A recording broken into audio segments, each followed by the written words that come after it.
Hi, this is a video to help walk through the Tinkerplots for the sleep deprivation activity that we did in class. This activity is the first time we are using Tinkerplots to do a randomization test for us.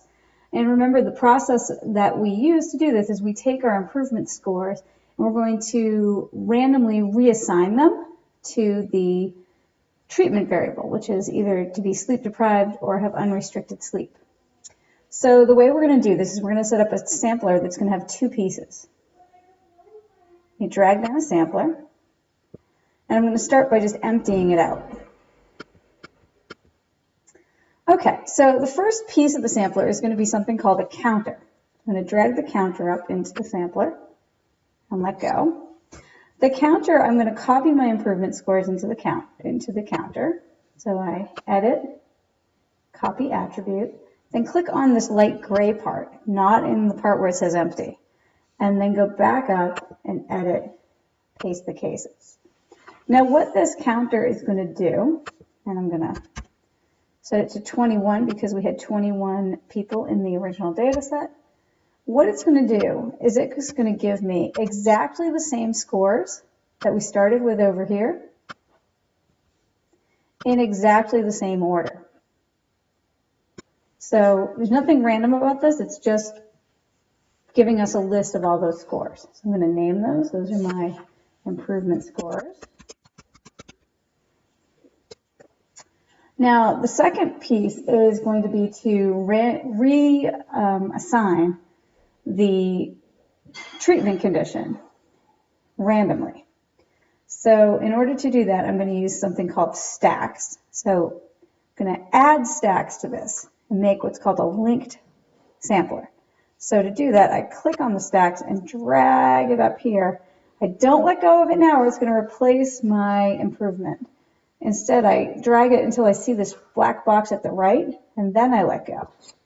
And now it adds a place in the stacks. Now this is where we're going to put our condition in. I mistyped there. Okay.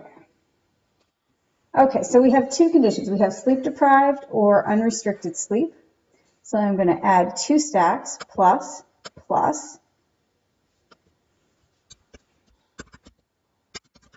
sleep deprived, and unrestricted. Now these are like the cards that we use in the memorization activity. We need to make sure we have the same number of sleep deprived cards in the stack as we had sleep deprived subjects in our original data. And there were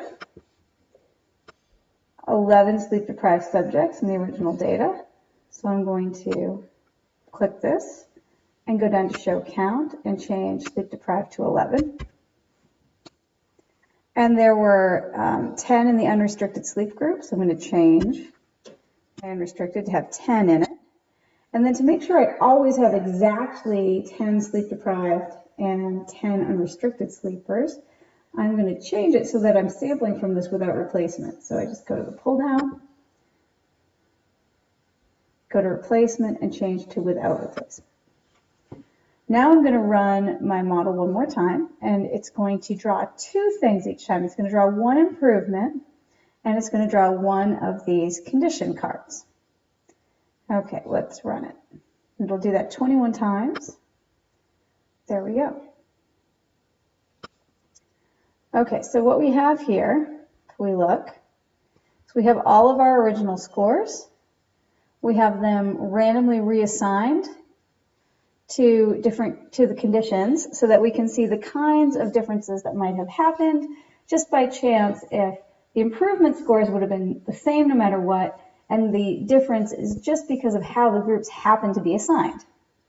So we want to plot the results from this first trial. I also just mentioned this join has both pieces of information in it. We are never ever going to use that column for anything, so you can just ignore that part. Okay, so we're going to plot the results of the first run of the sampler. We want to put our condition variable on the vertical axis, so I hold down and then release. Got my two groups. Now I want to put the improvement scores on the horizontal axis, so I click on that column, hold down my mouse, come down to this horizontal axis and let go. Now I can separate them out,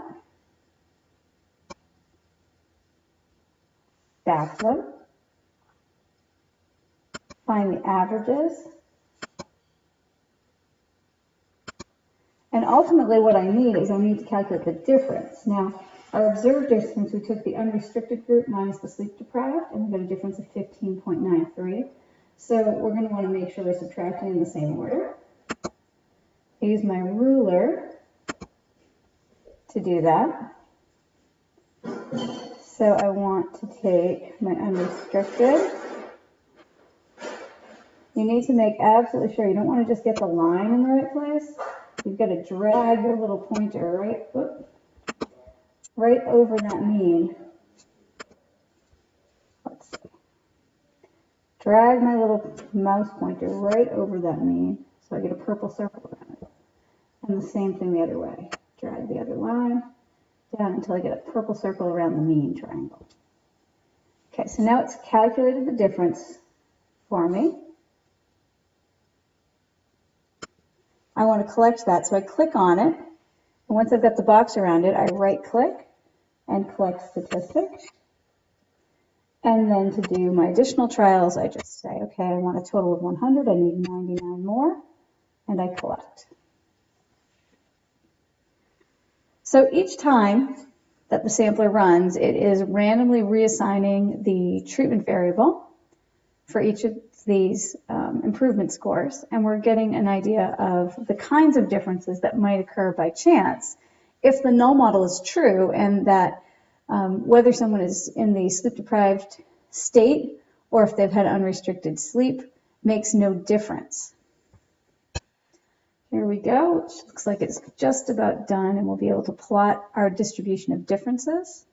Once we do that, we'll be able to decide if the original difference that we saw is consistent with the null model or if it's strong evidence against the null model. Okay, so I'm going to pull down a plot of the differences.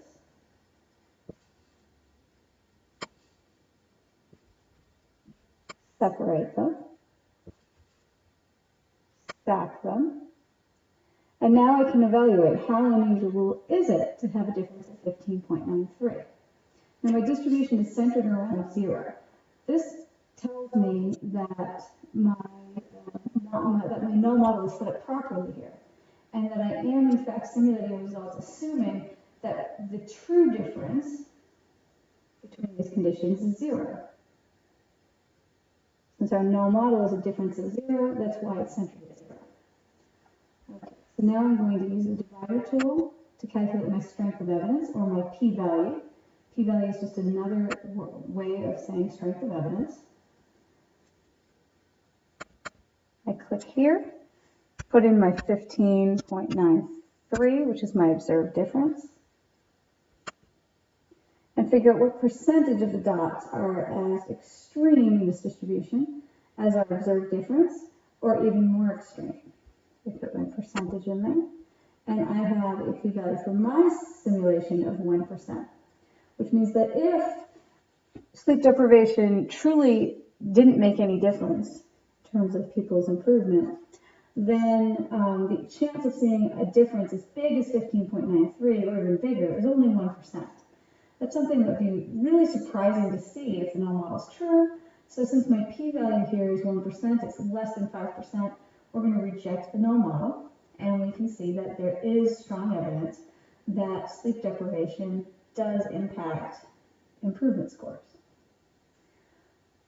Hopefully this video helped you walk through this activity a bit, particularly if you missed class, but even if you didn't and you just need a little review on how to do the Tinkerplots, I'll see you in class. Thanks.